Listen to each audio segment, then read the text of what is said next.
Sampai hari ini aja saya masih percaya Pak Jokowi dukung saya kok. Sampai hari ini loh. Dari mana Mas keyakinan itu? Ya? Dari mana Saya keyakinan? hubungannya masih baik-baik. Rakernas masih ngomong. Anda masih meyakini Presiden Jokowi? Saya masih.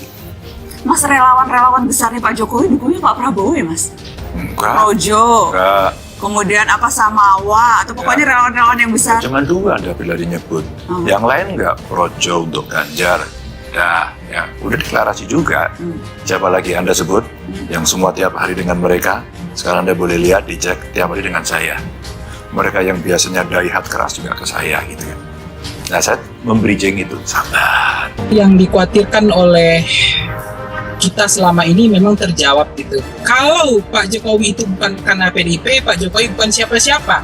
Inilah waktu bagi PDIP memberikan pembelajaran ke Pak Jokowi bahwa PDIP itu jelas partai yang punya mesin, punya ideologi, dan tidak bisa diubah oleh kekuatan figur siapapun. Saya kira sudah menjadi konsumsi umum bahwa Pak Jokowi ya secara politik berbeda dengan PDIP. Kalau tidak berbeda dengan PDIP, tidak mungkin akan ikut mendoakan dan merestui Mas Wali Kota ya untuk bisa bersandingan dengan Prabowo Subianto dan berhadapan-hadapan dengan calon yang diusung oleh PDIP, Mas. Nah, siapa namanya Pak Ganjar Pranowo ya. Jadi bagi saya dalam konteks ini tak ada perdebatan lagi, Mbak. Bagaimana arah politiknya? Pak Jokowi sudah tak di PDIP lagi secara politik dan kepentingan ya.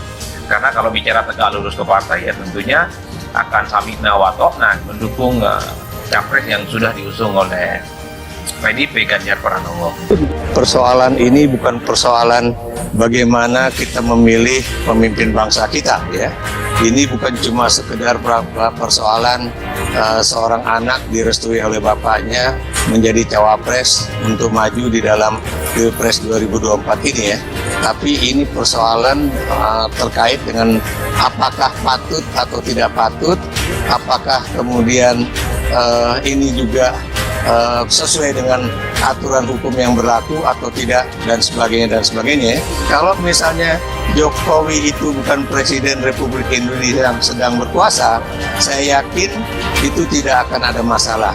Kalau misalnya Gibran itu maju tanpa ada suatu rekayasa hukum, rekayasa politik, saya yakin yang namanya masyarakat juga tidak akan mempersoalkan ya, dan saya juga yakin bahwa persoalan ini akan adem ayem saja ya.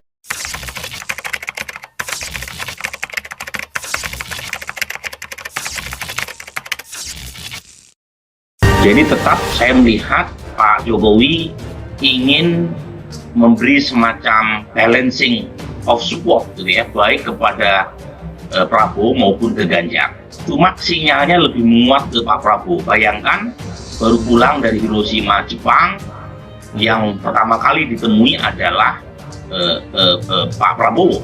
Kita tahu menteri Pak Jokowi banyak dan mungkin ada yang punya alasan bahwa pertemuan tersebut antara presiden dengan menterinya.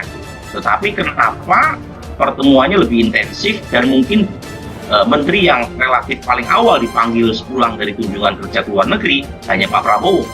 Jadi lagi-lagi menunjukkan kesan Presiden Jokowi sedang memberi angin kepada Prabowo Subianto. Jadi nanti tanya ya, kalau presiden udah pulang nanti mendukung Pak Ganjar Pranowo atau punya pilihan lain ya. Kalau ditanyakan, saya juga mau tahu jawabannya. Beliau itu kan presiden, nggak diberitahu juga tahu. Untuk memenangkan pemilu 2024 tidak ringan. Ada tantangan besar, ada perlawanan besar. Kawan jadi lawan. Banyak pihak yang ingin melihat kita pecah, ingin melihat kita lemah. Tantangan yang kita hadapi bagaikan batu karang yang menghadang, seperti terpaan gelombang, bahkan kadang seperti hantaman badai.